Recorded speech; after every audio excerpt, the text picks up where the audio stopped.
Little T shares his favorite things, it's just his way of fitting in. No malice, really.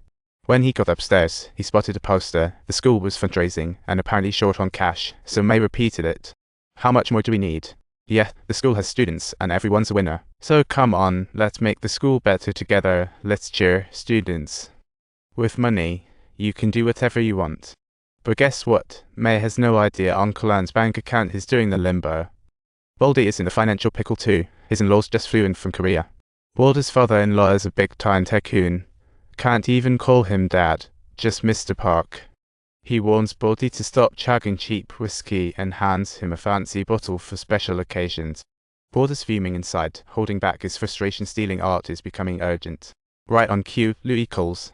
He got in touch with a black market art dealer. Uncle and Nonna hit the gallery, where the boss was all set with forgeries. You could barely tell. A few days later, they chose a day when the homeowners were away and waltzed right into the mansion.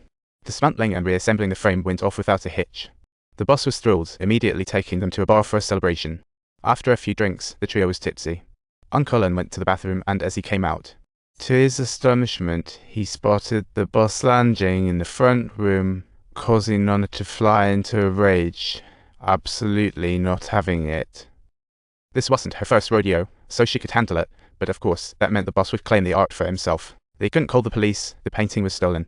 All for nothing. Poor Uncle Anne felt wronged. He thought Nonna would say thanks, but she told Uncle Anne a skinny camel is still bigger than a horse. You still live in a big house.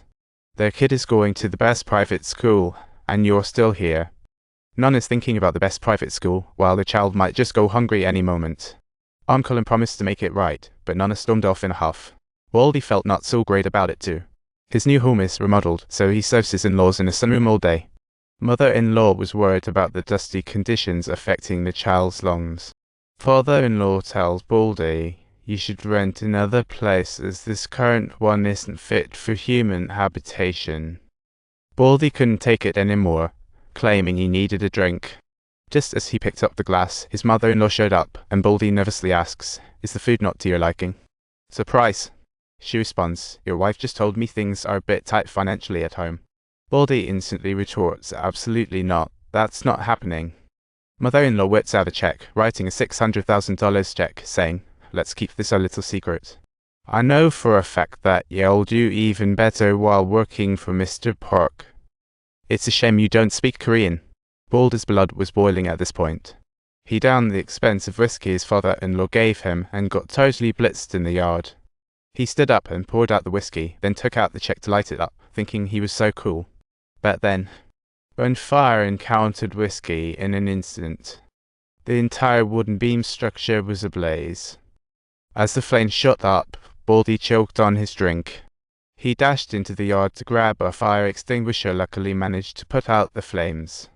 Meanwhile, Uncle Anne had just arrived at Sister Saw's house, texting away. Only then did we find out that Sister Saw had already set off on vacation in Boston. After a moment's hesitation, he decided to borrow some cash. When Uncle Anne woke up again, he found himself next to a dead body. The floor was smeared with blood, and upon closer inspection, the body was none other than Sister Saw's husband, Paul. How on earth did this guy end up dead here? Uncle Anne pondered this for quite a while. The scene of Paul's death. Hey, boss folks. Here's a summary of the first 5 episodes from Season 1 of Covering Ears and Stealing Bells. So far, the series has only released 5 episodes, but man, they're a blast. I mentioned at the start that the show could be the next Breaking Bad, because it's got all the makings of a masterpiece. First up, it has depth and potential for expansion. This is pretty clear. Some stories, you finish the first episode and can guess the ending, but this one, it's got twists for days. How Paul met his end. Honestly, it's the least of our worries.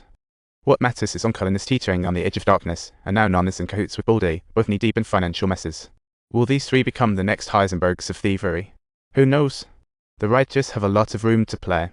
Don't forget to subscribe.